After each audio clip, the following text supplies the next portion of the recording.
बनने वाले हैं? देखो, आपकी अगर 11th मोस्टली ख़राब होती है 12th के बच्चों की, तो ऐसा नहीं है कि घबरा जाओ अभी अभी से। 12th पर फोकस तो करना ही चाहिए देखो अभी से, कि 12th में बैकलॉग नहीं होने देना, रिवीजन टेस्ट हर कोई दो, क्योंकि अभी से अगर 12th का भी बैकलॉग हो जाएगा तो 11th में तो ऑब्वियसली आपको स्ट्रेस तो होगा ही।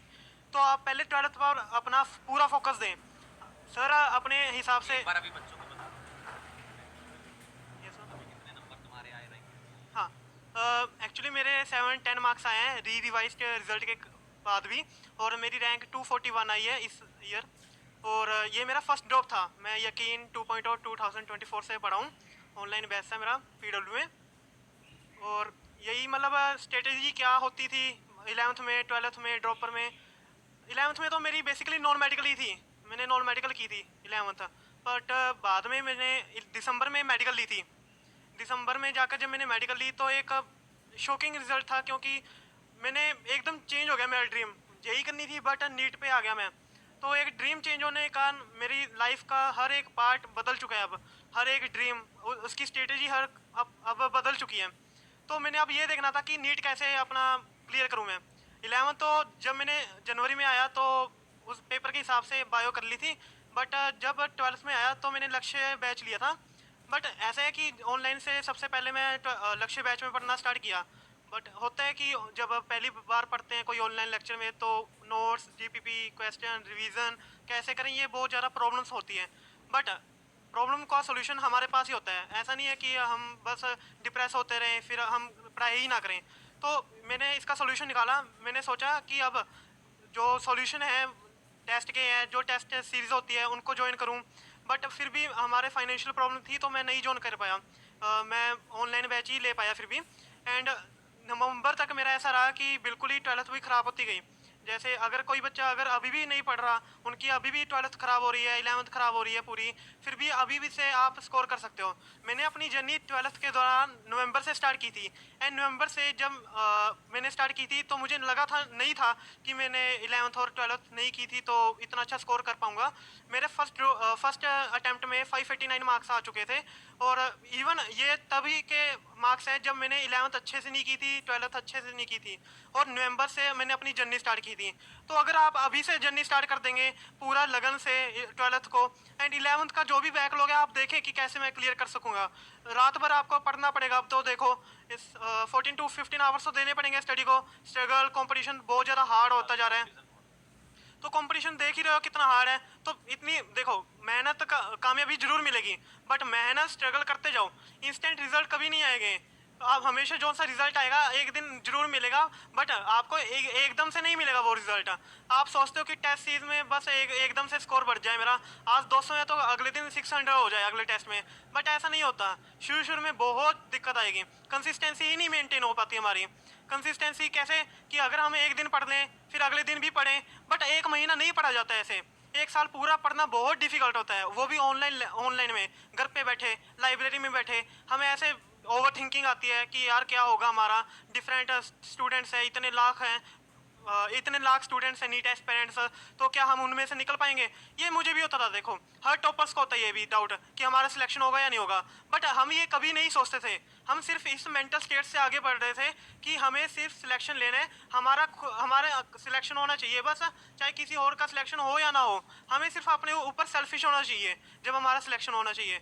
और नीट की जर्नी में देखो अपने ऊपर ही सिर्फ फोकस रखो। अगर किसी और पे फोकस रख रहे हो, कोई रिलेशनशिप है तो अभी से जो ब्रेक कर दो, क्योंकि बाद में बहुत रिलेशनशिप मिलेंगे आपको। अभी से सिर्फ स्टडी पर फोकस करें। अगर नीट क्लियर हो गया तो मान लो आपकी अब पूरी जो लाइफ है बदल जाएगी MBBS में। तो आपको बहुत बच्चों के कुछ कुछ सवाल ले लेते हैं ना। Yes, sir. बच्चों को सवाल लेते हैं। एक तो बच्चे ये पूछ रहे हैं कि टेस्ट में कितने नंबर आते थे, जैसे नॉर्मल जो टेस्ट होते थे उसमें कितने नंबर तक पहुंचते मैंने पहले बताया कि 11th मेरी नॉन मेडिकल थी। जब 12th में एंटर किया तो भी थोड़ा सा इतना अच्छा नहीं हो रहा था मेरा शुरू शुरू में। तो मेरे टेस्ट में मार्क्स ऐसे मान लो 200 से 300 ही रहते थे। 150 भी आया कई बार, पर ऐसा नहीं है कि मेहनत ही नहीं की। फिर 200 भी आए, 300 भी आए, 400 तक मेरे कांस्टेंट रह गए थे। पर मैंने मेहनत की लगातार, 500 तक पहुंच गए थे। बट 12th में सिर्फ 500 तक ही रहे मेरे। बाद में ड्रॉप पीरियड में पूरा 100% देकर मैंने अपने 700 तक भी मार्क्स लेके आया हूँ। चलिए बहुत बढ़िया। एक काम करते हैं, बच्चों से ना वीडियो कॉल पे ही बात करते हैं, है ना। ये फीचर बहुत बढ़िया है।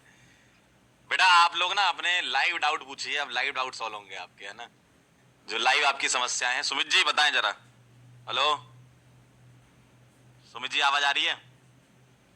सुमित, रिया, स्वास्तिक, विनीत। हाँ भाई जल्दी से आए जरा, प्रकट हो जाए सामने। नेट क्या कहाँ गया भाई, नेट तुम्हारा नेट कम है क्या जीवन में? हाँ सुमित जी, क्या है आपके कुछ सवाल अगर पूछना चाहें आप करण से तो? आवाज नहीं आ रही है सुमित की, नहीं आ रही आवाज।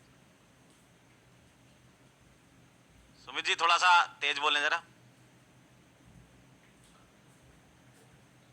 हाँ अब आ रही है, अब आ रही है। हाँ सुमित बताओ। सुमित, रिया, स्वास्तिक, विनीत, कोई पूछो सवाल। हाँ हेलो कौन बोल रहा है? एक एक करके पूछो। हाँ रिया बोलो, क्या कह रही हो? हेलो हाँ पूछो, सवाल पूछो। हाँ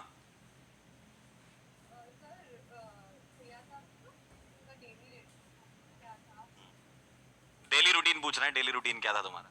डेली रूटीन यही था कि बैकलॉग नहीं होने देना बिल्कुल भी। सबसे पहले लेक्चर्स को बिल्कुल अटेंड करें। एक एक करके बेटा, पहले डेली रूटीन वाला होगा। हाँ। ठीक है, हाँ। पहले लेक्चर्स को फुल अटेंड करें लाइव लेक्चर पे फोकस से। उसके बीच में नोट्स ना बनाएं, क्योंकि अगर नोट्स बनाओगे तो पेन पर फोकस रहेगा, माइंड पर नहीं रहेगा। तो अगर आपको ऐसा कि नोट्स बाद में बना सकोगी तो जरूर। और बाद में जैसे 4 बजे तक हमारी क्लासेस होती थी ड्रॉपर की, तो फिर मैं नोट्स बनाने लग जाता था। 6 बज जाते थे, तो मैं 1 आवर रेस्ट पे लेता था, या फिर घूम लिया बाहर, या फिर रोटी ऐसे खाना खा लिया, तो ये सब करता था। देन फिर मैं अपने 6 आवर की सेल्फ स्टडी करता था। 7 से लेके 7 बजे के बाद मैं सेल्फ स्टडी करने लगता था, जिसमें मैं बायो को थोड़ा सा कम टाइम देता हूँ, क्योंकि मेरी बायो थोड़ी सी स्ट्रॉन्ग है as compare physics and chemistry. जो मेरे डिफिकल्ट पार्ट थे, जैसे फिजिक्स एंड केमिस्ट्री में बेसिक मैथ, वेक्टर, इन्हीं में प्रॉब्लम होती थी मुझे, तो मैंने पहले उनको स्ट्रॉन्ग किया था। अगला सवाल, अगला क्वेश्चन कौन पूछ रहा है?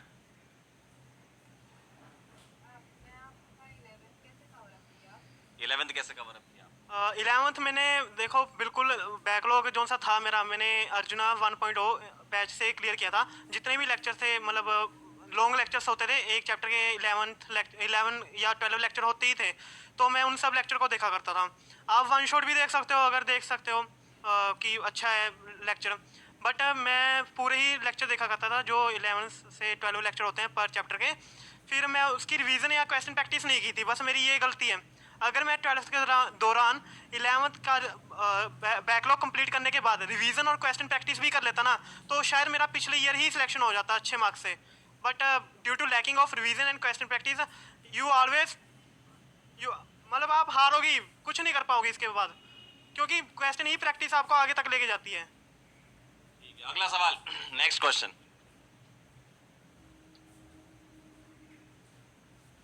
रिया कह रही स्कूल, बहुत बढ़िया ये सवाल पूछने का तरीका थोड़ा कैजुअल है कह रही स्कूल को कैसे मैनेज किया था? देखो स्कूल को मैनेज कैसे करना है, फिजिक्स केमिस्ट्री बायो तो आपकी यहाँ पे चलती है, मैं तो वही मेंटेन करता था। अगर कोई स्कूल में मान लो एक्स्ट्रा काम भी मिलता था कि आज जो यकीन बैच, सॉरी लक्ष्य बैच ने कराया है, बट वो स्कूल ने नहीं कराया अभी तक, और स्कूल ने अलग सिलेबस ही दे दिया, तो मैं उनका रिवीजन कर लेता था। 1 से 1.5 आवर ही लगता है, कोई ज़्यादा टाइम नहीं लगता। इतना टाइम भी मत दो स्कूल को, क्योंकि आपकी मेन अभी नीट की ये जर्नी है। बाद में नीट की MBBS में कोई 12th के मार्क्स नहीं, आपके परसेंटेज नहीं पूछता, आपको बस पास हो जाओ। मेरे 85% से ज़्यादा ऊपर थे परसेंटेज उसमें 12th में, तो आप अभी से मतलब इतना स्कूल को ना सोचें। स्कूल वैसे कवर हो जाता है, मतलब जो हाँ। आप क्लासेस में पढ़ते हो बहुत सारी चीजें इसी से ही आती हैं यार स्कूल में। अगला सवाल, नेक्स्ट क्वेश्चन, अगला क्वेश्चन पूछिए जरा। कौन पूछ रहा है? सुमित, एम्स, सैंतिका, तनिष। सुमित आवाज नहीं आ रही तुम्हारी। सुमित म्यूट है तुम्हारा माइक, ऐसा लग रहा है। और कोई पूछो। हाँ हाँ हेलो, कौन बोल रहा है?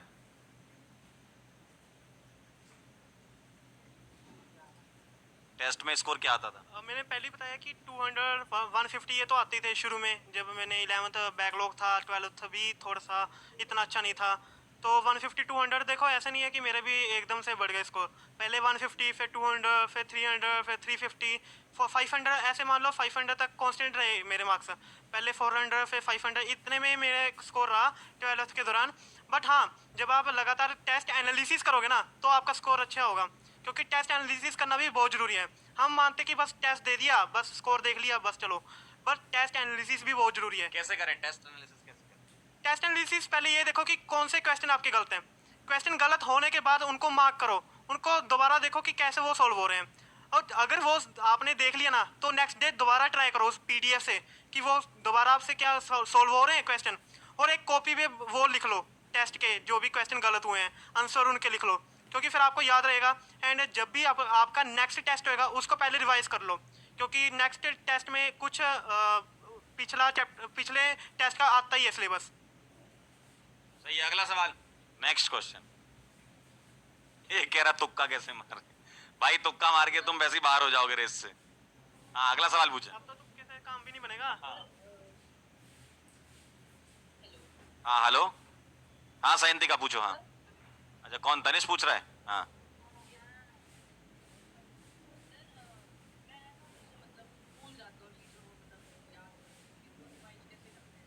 देखो, सभी भूल जाते वैसे तो यार। हाँ मैं यही कह रहा था, हम भी भूलते हैं भाई।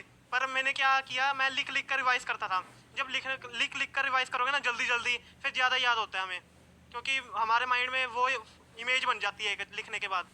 तो लिखने से ट्राई करो, अगर वो बन रहा है आपका, भूल नहीं पा रहे अगर आप। और हाँ, ये तो रिवीजन करनी ही पड़ेगी डेली।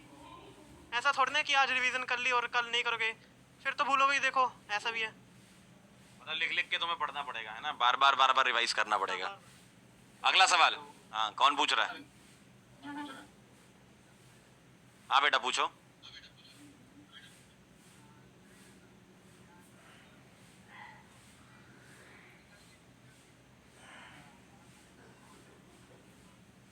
फॉर्मूले कैसे रिवाइज करूँ? देखो पहली बात तो फिजिक्स और फिजिकल केमिस्ट्री में ना न्यूमेरिकल्स बहुत होते हैं, तो उनको सॉल्व करो पहले, क्योंकि न्यूमेरिकल्स से करके ही आपको एक फॉर्मूला रट जाएगा आप पे। जब इतनी बार क्वेश्चन करोगे ना एक ही फॉर्मूले का, तो अपने आप फॉर्मूला याद हो जाएगा भाई, कुछ दिक्कत ही नहीं आएगी। बस ये श्योर कर लो कि जब आप क्वेश्चन कर रहे हो उससे पहले जल्दी जल्दी रिवीजन कर लो फॉर्मूले की।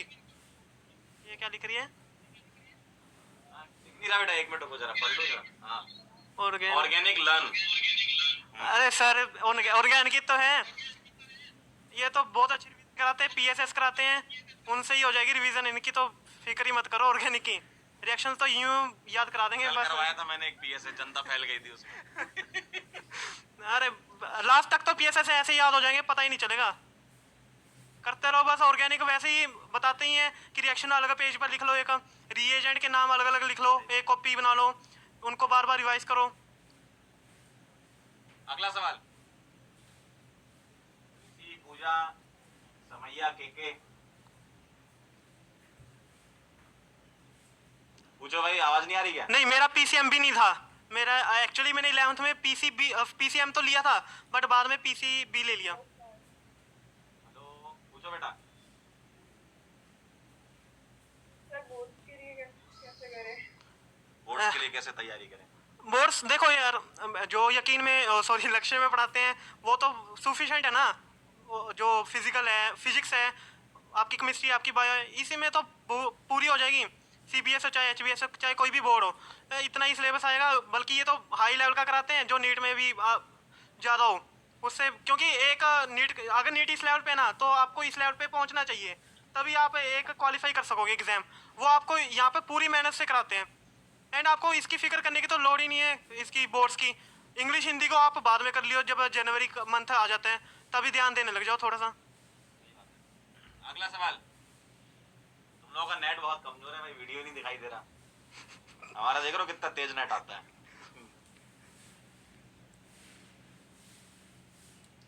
अगला सवाल पूछें।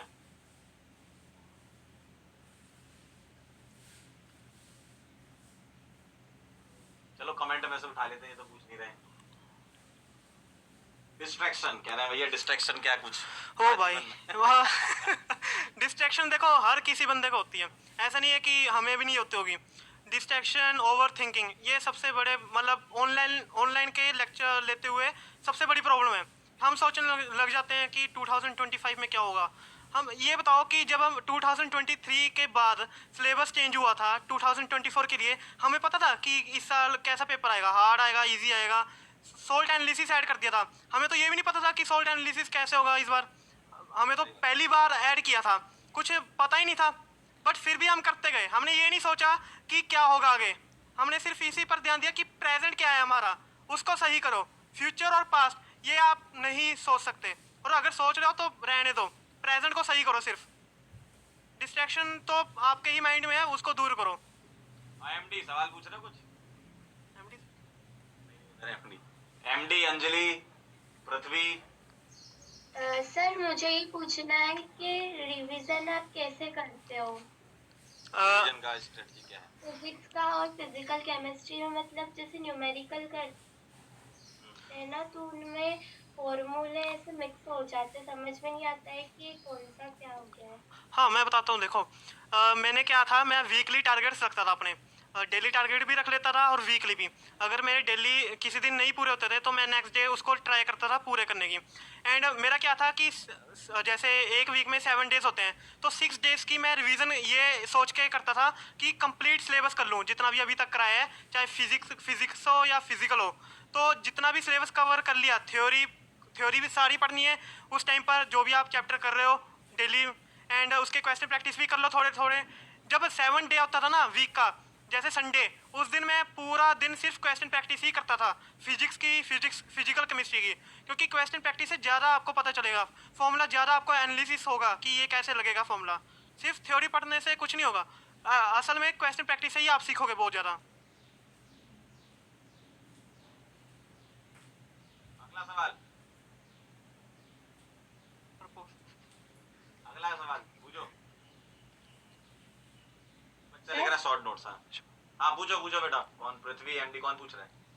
सर मैं पार्थवी। हाँ सर स्कूल के टाइमिंग्स एक्चुअली 4:30 तक स्कूल खत्म होता है, तो उस वजह से बैकलॉग बन जाता है, तो सर उसको कैसे मैनेज करें? देखो रेगुलर है। मेरा भी स्कूल रेगुलर ही था, 11th में भी 12th में भी। इवन मेरा भी यही टाइमिंग थी 4:30 की। हाँ फिर बाद में 4 बजे की हो गई थी मेरी टाइमिंग। बट जो भी बैकलॉग है आप हाफ एन आवर को कंप्लीट कर लो ना बाद में, ऐसा थोड़ा ना है कि आप बाद में नहीं कंप्लीट करोगे। आप जितना पहले स्कूल तक टाइम दिया है, जितना आपका बैकलॉग हो चुका है, उसको 1 आवर एक्स्ट्रा दे दो बाद में। ये तो संघर्ष आप पे ही है, मेहनत आपकी है, करते।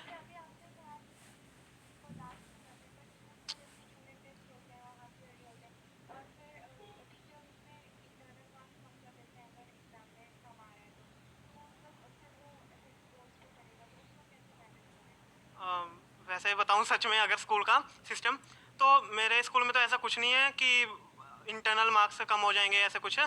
बाद में भी ऐसे बहुत बच्चे होते हैं जो डम्मी भी होते हैं और नॉन अटेंडिंग भी होते हैं, बट उनके मार्क्स नहीं कटते हैं ऐसे, क्योंकि वो आपकी बाद में 12th की जो प्रैक्टिकल होती है ना उसमें देखे जाते हैं, आपका बिहेव देखा जाता है। अगर वो अच्छा है तो आपके पूरे इंटरनल मार्क्स ही लगेंगे, कोई आपका मार्क्स कट नहीं करेगा। अगर फिर भी आपके स्कूल में ऐसा है कि इंटरनल मार्क्स कट जाएंगे यूनिट टेस्ट करके, तो देखो 1 या 2 आवर्स तो दे ही दो ना, इंग्लिश या हिंदी को। पेपर एक दिन का एक सब्जेक्ट का होता होगा, तो 2 आवर्स दे दो, फिर उसी 2 आवर्स को नेक्स्ट डे इस लेक्चर में दे देना जो आपका बैकलॉग हो गया उस दिन। अगला सवाल। क्या क्या कह रहे हो एमडी? पर डे कितना पढ़ते थे? पर डे कितने घंटे पढ़ते थे? ये तो स्टूपिड क्वेश्चन है देख भाई, क्योंकि हम ये सोच के नहीं पढ़ते कि कितना पढ़ना है, सिर्फ ये सोच के पढ़ते हैं कि जो हमने टारगेट बनाया है वो फॉलो करना है, चाहे उसके लिए 15 to 16 आवर भी लग जाए या 17 आवर। देखो मैं ट्यूशन भी पढ़ाता था, तो मेरा टाइमिंग तो पूछो ही मत, क्योंकि कई बार 19-20 आवर्स भी हो जाता था मेरा।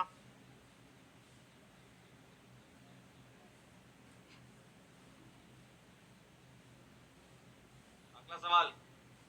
ऐड ही नहीं हुए। सबको तो रिक्वेस्ट भेज दी है, तो देखो